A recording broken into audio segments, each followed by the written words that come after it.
نہایت ہی عزت و احترام کے لائق میرے پیارے نبی صلی اللہ علیہ وآلہ وسلم کے پیارے غلاموں،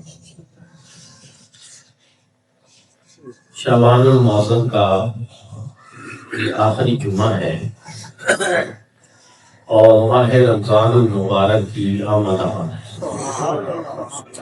ہماری یہ ازحد و خوش نصیبی ہوگی کہ اللہ کریم میں ایک مرتبہ پھر رمضان المبارک کا رحمتوں اور برکتوں والا مہینہ نصیب فرمائے۔ رمضان المبارک کا مہینہ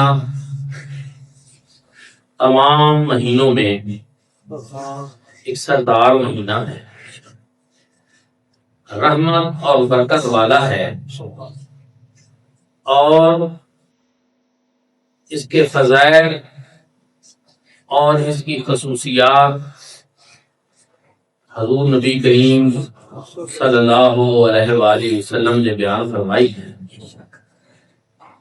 قرآن مجید فرقان حمید میں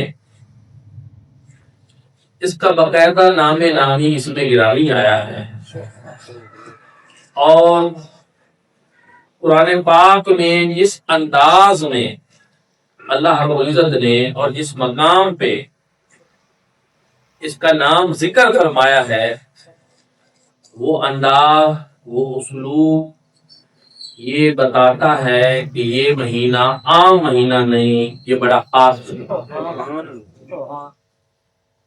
اللہ رب العزت نے اس مہینے کو نزول قرآن کا مہینہ قرار دیا۔ فرمایا شہر رمضان الذی انزل فیہ القرآن، کہ رمضان وہ بابرکت مہینہ ہے کہ جس میں اللہ نے قرآن نازل، قرآن مجید فرقان حمید کے نزول کا مہینہ، رحمتوں اور برکتوں کا مہینہ۔ اور پھر جب یہ مہینہ آتا ہے تو یہ اپنے ساتھ بہت سے مقاصد اور بہت سے پیغام بھی لاتا ہے۔ ایک پیغام یہ بھی ہوتا ہے کہ ابھی اللہ پاک نے اپنی رحمتوں کے دروازے کھول دیے۔ گناہگاروں، تم نے بہت گناہ کر لی، اب اللہ رب العزت چاہتے ہیں کہ وہ تمہاری بخشش اور مغفرت فرما دے۔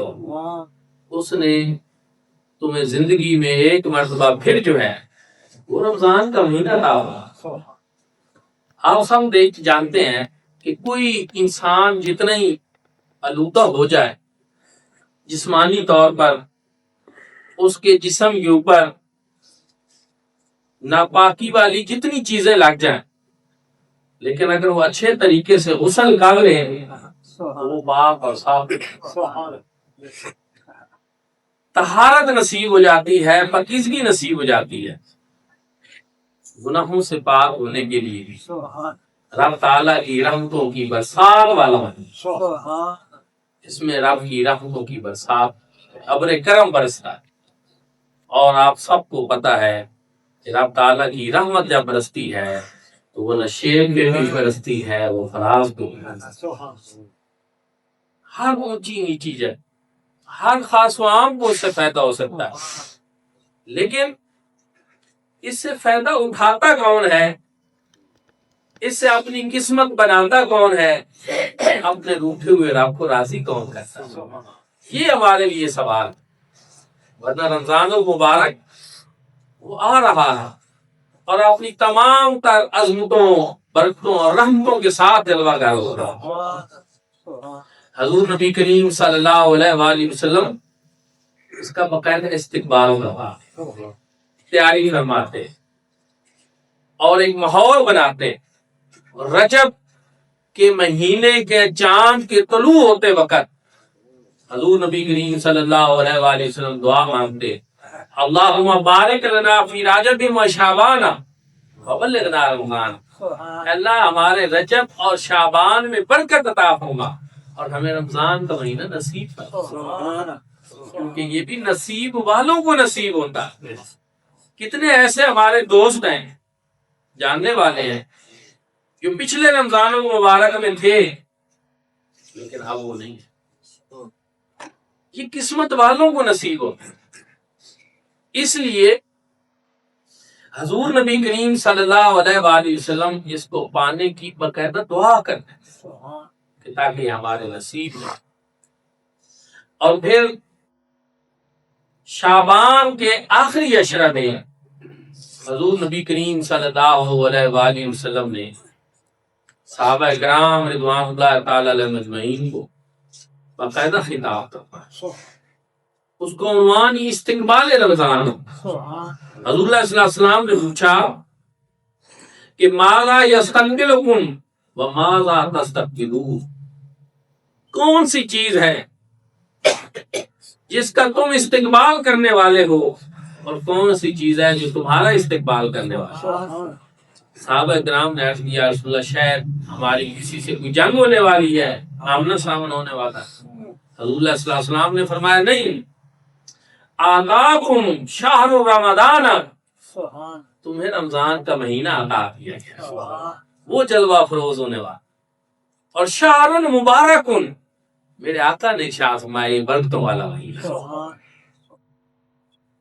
اس کے بابرکت ہونے کے بارے میں حضور نبی کریم صلی اللہ علیہ وآلہ وسلم نے اپنے لوح مبارک سے شہر مبارک، برکتوں والا مہینہ. اب اس کی لذت اہل ایمان محسوس کر سکتے، اس میں کتنی برکتیں ہوں گی. یہ انداز میرے آقا کا کہ آقاکم شہر رمضان، تمہارے پاس رمضان المبارک آ رہا ہے، اور شہر المبارک وہ بڑا برکت والا مہینہ ہے کہ جس کے دن کو اللہ نے تمہارے اوپر روزے فرض کیے ہیں اور جس کے رات کے قیام کو اللہ نے تمہارے لیے نفل بنایا، اور جس میں فرضوں کا ثواب 70 گنا بڑھا دیا اور نفلوں کا ثواب فرضوں کے برابر کر دیا، اور جس میں ایک رات ہے جس کی عبادت 1000 مہینے سے بہتر. اس خطبے کی ذرا آپ چس لیں، اس کی لذت دیکھیں، اس میں جو چیزیں بیان کی گئی ہیں، اور پھر رمضان المبارک جو آ رہا ہے اس کو دیکھیں. میں ویسے پہلے بھی ہماری سوچ یہی ہے کہ جو اہل سنت کے بزرگ ہیں اللہ پاک کا ان کے اوپر ایک بڑا کرم، ان کا کسی چیز کو دیکھنے، پڑھنے اور سمجھنے کا زاویہ جو ہے وہ باقی لوگوں سے مختلف ہوتا ہے. یہ اللہ پاک کی طرف سے انعامات ہوتے ہیں. تو صدر الافاضل عظیم مفسر سید محمد نعیم الدین مراد آبادی رحمۃ اللہ تعالی، جو اعلی حضرت امام احمد رضا خان فاضل بریلوی کے خلیفہ ہیں، اور ہمارے حضور ضیاء الامت حضرت جسٹس پیر محمد کرم شاہ الازہری رحمۃ اللہ تعالی علیہ، آپ کے استاد محترم ہیں حدیث پاک. ان کی کتاب میں نے دیکھی اور اس میں انہوں نے جو عنوان دیا اور جو اس میں باتیں کی، سبحان اللہ. ہم اکثر کہتے ہیں نا، اکثر ہم کہتے ہیں کہ رمضان المبارک بڑا ہی ہمارے لیے معزز مہمان ہے، وہ ایک مہمان کی طرح آتا ہے اور چلا جاتا ہے. ہم اکثر یہ کہتے ہیں انہوں نے جو سوچ اور فکر کا زاویہ دیا وہ بڑا پیارا تھا کہ رمضان المبارک مہمان ہے یا میزبان ہے. یہ بات دیکھیں کہ رمضان المبارک مہمان ہے یا میزبان ہے. انہوں نے کہا جب اس کی نعمتوں کو ہم دیکھتے ہیں، اس کی برکتوں کو دیکھتے ہیں، اور جب اس میں اللہ کی طرف سے جو ہمارے اوپر نوازشات ہوتی ہیں وہ ساری تو دیکھ کر لگتا ہے کہ یہ مہمان نہیں، یہ تو میزبان. اور پھر جب ہم اس کے آنے کو دیکھتے ہیں اور پھر ہم اس کا استقبال کرتے ہیں، اور جب ہم دیکھتے ہیں کہ ہمارے آقا اس کا استقبال کر رہے تھے اور حضور علیہ الصلوۃ والسلام نے جس انداز سے اس کا استقبال کیا، تو اس سے پھر پتہ چلتا ہے کہ یہ پھر ایک معزز مہمان ہے، کیونکہ استقبال معزز مہمان کے کیا جاتا ہے.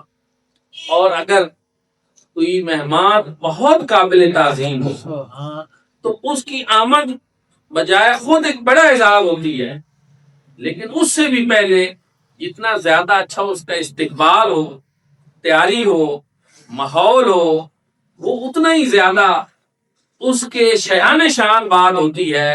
تو کہا یہ رمضان المبارک کی تیاریاں میں بتاتی ہیں کہ حضور نبی کریم صلی اللہ علیہ وآلہ وسلم جس انداز سے اس کا استقبال فرماتے ہیں، صحابہ کرام کو تیار کرتے ہیں، اور جس انداز سے آپ خطاب فرماتے ہیں، بتاتے ہیں کہ رمضان شریف آ رہا ہے، اور پھر سال کے اور بھی مہینے ہیں، لیکن رمضان المبارک کا چاند دیکھنا یہ واجب علی الکفایہ، یہ واجب علی الکفایہ۔ رمضان المبارک کا یعنی 29ویں شعبان کو چاند دیکھنا، 29ویں شعبان کو چاند دیکھنا یہ واجب علی الکفایہ ہے۔ صرف واجب نہیں کہ ہر ایک کے اوپر واجب ہو، واجب علی الکفایہ اس لیے ہے کہ کچھ نہ کچھ مسلمانوں پر یہ لازمی اور ضروری ہے کہ وہ اس چاند کو دیکھیں گے۔ پھر اس کی اہمیت کا اندازہ آپ یہاں سے لگائیں کہ اگر رمضان المبارک کا چاند، اس کے طلوع ہونے کی شہادت اگر کوئی ایک ایسا بندہ دے دے کہ جس کی گواہی ویسے معتبر ہو، کوئی اور عذر اس کی گواہی کو ریجیکٹ کرنے کا نہ ہو، تو رمضان المبارک کی آمد کے لیے ایک بندہ مومن کی گواہی کا۔ اچھا، وہ اس کی تشریح کرتے ہیں ایسا کیوں ہے؟ وہ کہتے ہیں اس لیے کہ محبوب کی آمد کے لیے محب جو ہوتا ہے وہ کسی ایک کی گواہی کو بھی بہت معتبر سمجھتا ہے۔ یہ اس میں ایک خاص محبت کا پہلو ہے، خاص محبت رمضان شریف کی ایک بھی گواہی دے دے کہ چاند غروب ہو گیا ہے، تو پھر ہمارے لیے تو پھر یہی ہے کہ ہم روزہ رکھ لیں، تیار کر لیں اپنے آپ کو، اس چکر میں نہ پڑے کہ چاند ہوا۔ یہ شریعت مطہرہ میں بھی اس میں ایک بڑا محبت کا پہلو جو ہے وہ پیش نظر رکھا گیا، جبکہ عید کے لیے ایک ہی گواہی نہیں، اس کے لیے مسلمانوں کی زیادہ تعداد میں دیکھنا ضروری ہے، اور کہتے ہیں کہ اگر کوئی ایک دیکھ لے لیکن باقی مسلمان نہ دیکھ سکے، کبھی ایسا ہو جاتا ہے، مطلب ابرالود ہو جاتا ہے، مسائل آیا، تو اب اس ایک کے لیے بھی یہ نہیں ہے کہ وہ کہیں کہ میں نے چونکہ دیکھ لیا باقی سب نے نہیں دیکھا تو اب میں عید کروں گا، نہیں، وہ بھی مسلمانوں کے ساتھ رہ کر ایک دن کا روزہ اور ایک دن کا رمضان اور منا۔ یہ نہیں، ہمیں تو یہی سمجھ آتی ہے کہ بھئی کسی بہانے سے رمضان تمہیں مل رہا ہے، تم اس کو اپناؤ، اسی حالت میں رہو، روزے کو اختیار کرو، اور اگر اس کے جانے کا مسئلہ ہے تو اس میں بھی جلدی کی کوشش نہ کرو، جتنی ساتیں میسر آ جائے رمضان کی وہ برکت سے خالی، برکتیں، رحمتیں، ایسا خوبصورت ہے سر۔ یہاں ایک بات اور بھی ہے، جہاں ایک طرف اہل ایمان ایک بڑی کثیر تعداد میں پوری دنیا میں ان رحمتوں اور لذتوں کو محسوس کر رہے ہوتے ہیں، وہاں کچھ ایسے بھی ہوتے ہیں جن کے لیے یہ کوئی معنی نہیں رکھتی چیزیں۔ تو اصل میں اس طرح ایک نابینا شخص ہے، وہ دنیا کو محسوس تو کرتا ہے لیکن چھو کر، ٹٹول کر، سن کر ایک، لیکن دنیا کے جو حسین نظارے ہیں ان کو وہ دیکھنے سے قاصر ہے، اس کو وہ سمجھ نہیں آ سکتی کہ اللہ رب العزت نے اس دنیا میں کیا کچھ کتنا خوبصورت بنا ہے، جب تک وہ اپنی آنکھوں سے نہ دیکھ لے۔ یہ ایک کمی ہمیشہ اس میں رہے گی۔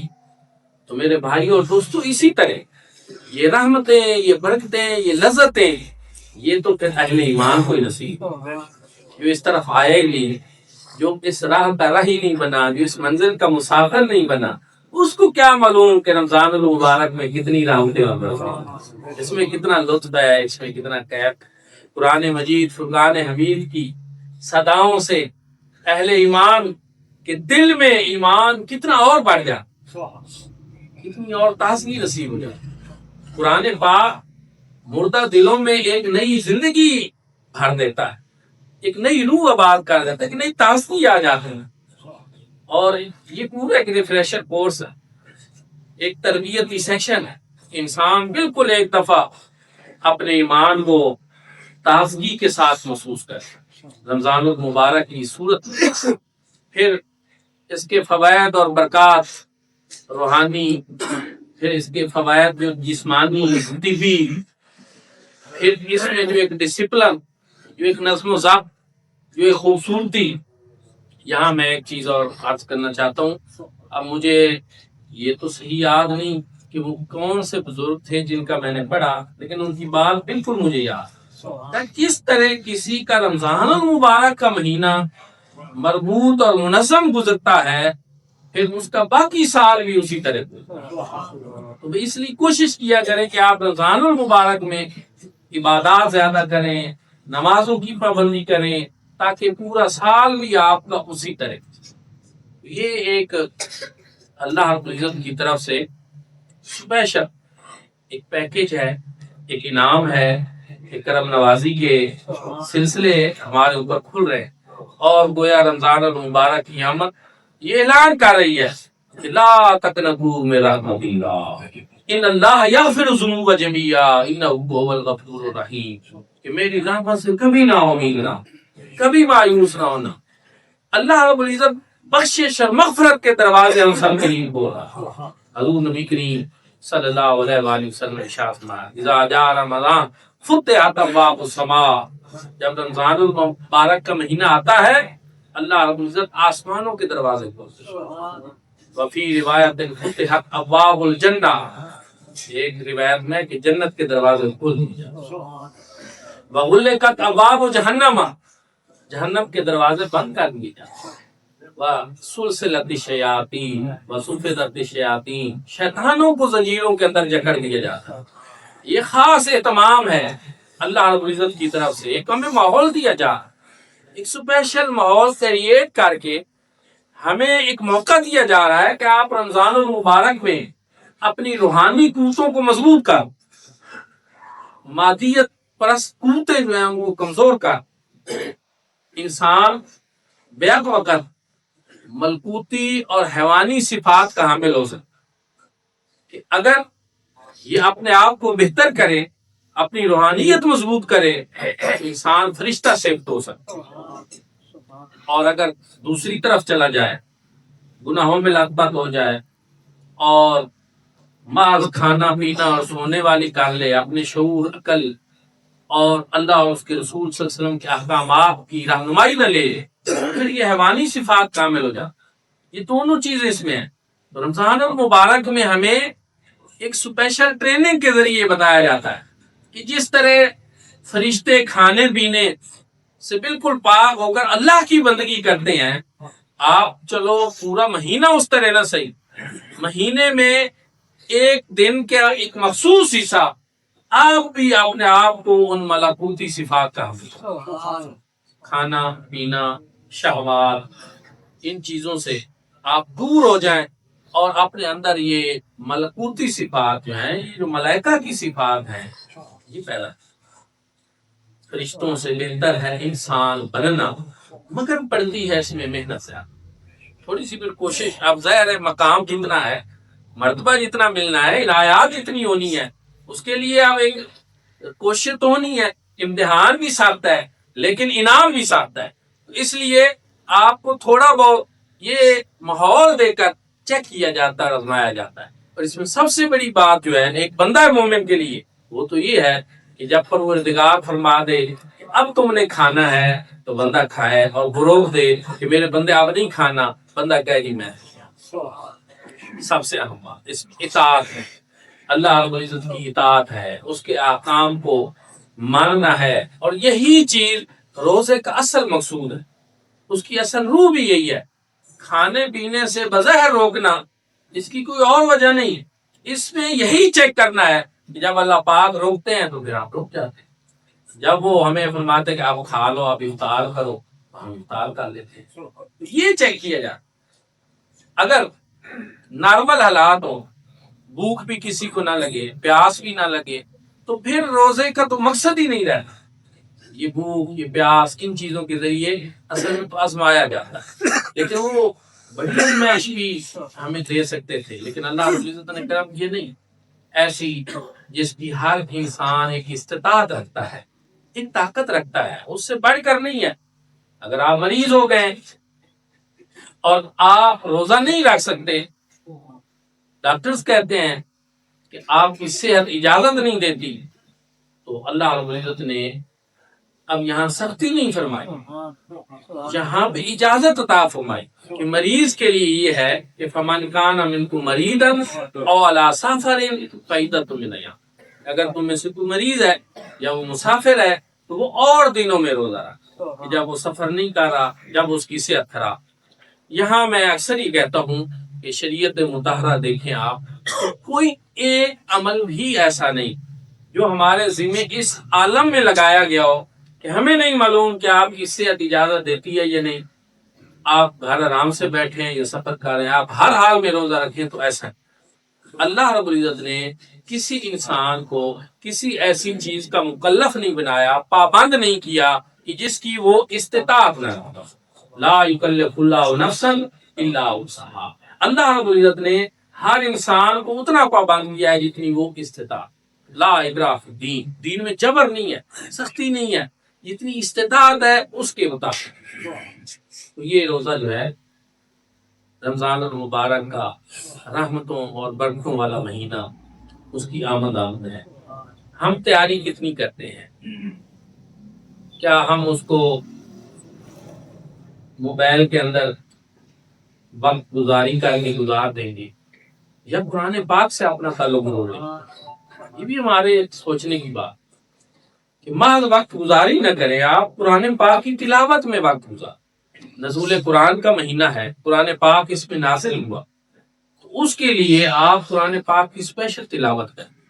اور اس سے بھی زیادہ اگر اللہ رب العزت ہم سب کو توفیق دے تو ہم قرآن پاک کو سمجھنے کی بھی کوشش کریں، کوئی اس کا ترجمہ رکھ لیں۔ آج کل تو موبائلوں میں قرآن پاک کی اتنی ایپس آ گئی ہیں، ہر طرح کے تراجم، ہر طرح کی تفاسیر جو ہیں وہ موجود ہیں، لیکن اس میں یہ ہے کہ تھوڑا سا چیک کر لیں کہ آج کل بہت ساری چیزیں جو ہیں وہ نان مسلم لوگ جو ہیں وہ بھی کر رہے ہیں، ویب سائٹس انہوں نے اسلام کے نام سے بنائی ہیں، تراجم بھی کر دی ہیں، اور بہت ساری ایسا مواد جو ہے آ رہا ہے کہ جس میں زہر ہے، وہ اگر ایسا کچھ کر رہے ہیں تو وہ اسلام کی خدمت کے لیے تو نہیں کر رہے ہیں، ان کے اپنے اہداف اور مقاصد ہیں۔ اس کے لیے آپ کسی بہترین ادارے، کسی بھی عالم دین، اس سے بھی ساتھ رابطہ، وہاں سے آپ رہنمائی لے لیں کہ ہم ایسا کرنا چاہتے ہیں، ہمیں کون سی تفسیر پڑھنی چاہیے، کون سا ترجمہ پڑھنا چاہیے قرآن پاک۔ اردو تراجم میں اعلیٰ حضرت فاضل بریلوی امام احمد رضا خان کا کنز الایمان ترجمہ بڑا ہی اچھا ترجمہ ہے۔ حضرت ضیاء العلوم جسٹس پیر محمد کرم شاہ الازہری رحمۃ اللہ تعالی علیہ کا جمال القرآن ترجمہ ہے۔ ابھی میں نے ذکر کیا حضرت صدر الافاضل سید نعیم الدین مراد آبادی رحمۃ اللہ تعالی علیہ، ان کا مختصر حاشیہ ہے، مختصر تفسیر ہے ایک جلد میں، وہ خزائن العرفان ہے۔ اگر آپ بڑی تفسیر نہیں پڑھ سکتے آپ خزائن العرفان کو پڑھ لیں، اور اگر آپ چاہتے ہیں کہ نہیں قرآن کو بطور ضابطہ حیات ہم نے زیادہ اچھے طریقے سے سمجھنا ہے، پڑھنا ہے، تو پھر ایسی تفسیر جو شورا آفاق تفسیر ہے وہ ضیاء القرآن حضرت ضیاء العلوم جسٹس پیر محمد کرم شاہ الازہری رحمۃ اللہ تعالی 5 جلدوں میں ہے، وہ ایپس کی صورت میں بھی موجود ہے، آپ اس کو پڑھیں، PDF میں بھی آج کل مل جاتی ہیں، تو ضیاء القرآن پڑھیں۔ اس کی اور بہت سی خوبیاں ہیں، لیکن اس کی سب سے بڑی خوبی یہ ہے اس میں قرآن پاک کو بطور ضابطہ حیات، نظام حیات، اگر ہم چاہیں کہ ہم اپنی زندگی قرآن کے مطابق گزاریں، اس کو اس انداز سے پیش کیا۔ پڑھنے والی تفسیر ہے، قرآن مجید کے تراجم پڑھیں، تفاسیر پڑھیں، رات کو نماز تراویح میں شریک ہو، کوشش کریں۔ میں تو سمجھتا ہوں کہ اصل تو ایمان کا تقاضا یہ ہے کہ ہم تلاش کریں کہ زیادہ خوبصورت قرآن پاک کون پڑھتا ہے، زیادہ آداب کے ساتھ کون پڑھتا ہے۔ ہم تو اس چکر میں رہتے ہیں کہ کم وقت کون لگاتا ہے، یہ چیز درست نہیں ہے، یہ مناسب نہیں ہے، یہ قرآن مجید فرقان حمید کی روح کے خلاف ہے۔ قرآن پاک ترتیب کے ساتھ پڑھا جائے، اہتمام کے ساتھ پڑھا جائے، آداب کے ساتھ پڑھا جائے۔ ہاں یہ بھی ضروری نہیں کہ پورا ہی ختم تو بہت اچھی بات ہے، لیکن اگر ایسا ہی ہے، آپ کو کوئی مسئلہ ہے، آپ زیادہ وقت نہیں گزار سکتے، کہیں بزرگ لوگ زیادہ ہیں، تو پھر آدھا سپارہ کا لوں، لیکن یہ نہ کریں کہ قرآن مجید فرقان حمید میں پڑھنے والا ایسے پڑھ رہا ہو کہ نہ اس کو سمجھ آ رہی ہو اور نہ کوئی سننے والا ہو۔ قرآن پاک کے آداب ہیں، یہ کوئی دنیا کے عام کتابوں کی طرح نہیں، عام کلاموں کی طرح نہیں، اس کا ادب تعظیم انتہائی ضروری ہے، اور اس میں ذوق اور شوق ہونا بھی بڑا، تھوڑا پڑھ لیں تھوڑا سن لیں لیکن اس میں یہ چیز ہونی بڑی ضروری۔ حضور نبی کریم صلی اللہ علیہ وآلہ وسلم نے بے رغبتی کے ساتھ بڑی لمبی عبادت کو ناپسند فرمایا، باقاعدگی کے ساتھ اور رغبت کے ساتھ جو تھوڑی عبادت ہے اس کو پسند کرنا ہے۔ اس لیے یہ چیز بھی آپ کریں کہ بجائے اس کے کہ لازمی ختم کرنا ہے تو آپ سنتے سن لیں، لیکن قرآن مجید فرقان حمید کے لیے ایک ذوق ہونا بڑا، اور جتنے اچھے قاری صاحب ہوں گے، جتنے اچھے حافظ صاحب ہوں گے، جتنے اچھے آداب سے وہ پڑھیں گے، میں سمجھتا ہوں کہ یہ مسجد انتظامیہ کے اوپر بھی ہے تو اپنی مساجد میں ایسے الفاظ کا اہتمام کریں جو بڑے ادب کے ساتھ، محبت کے ساتھ، اور قرآن پاک کے جو رموز و اوقاف ہیں، جو آداب ہیں، ان کا لحاظ رکھ کر جو پڑھیں ایسے الفاظ کرام کی ڈیوٹی لگائیں، ایسے مقرر کریں۔ اس سے انشاءاللہ قرآن پاک آہستہ آہستہ لوگ راغب ہو جائیں گے، اس طرح آئیں گے، اور لانا بھی اسی طرف چاہیے لوگوں کو، نہ کہ یہ کہ ہم ایسی سہولیات پیدا کریں کہ قرآن مجید فرقان حمید کے جو برکات ہیں ہم اس سے بھی محروم ہوں۔ برکت تو تبھی ہوگی جب ہم اچھے طریقے سے سنیں گے، اچھے طریقے سے سماعت کریں گے، اور قرآن پاک کی تلاوت سے اپنے قلوب و اذہان کو دعا ہے کہ اللہ کریم اس آنے والے رمضان المبارک میں ہمیں اپنی رحمتیں اور برکتیں نصیب فرمائے۔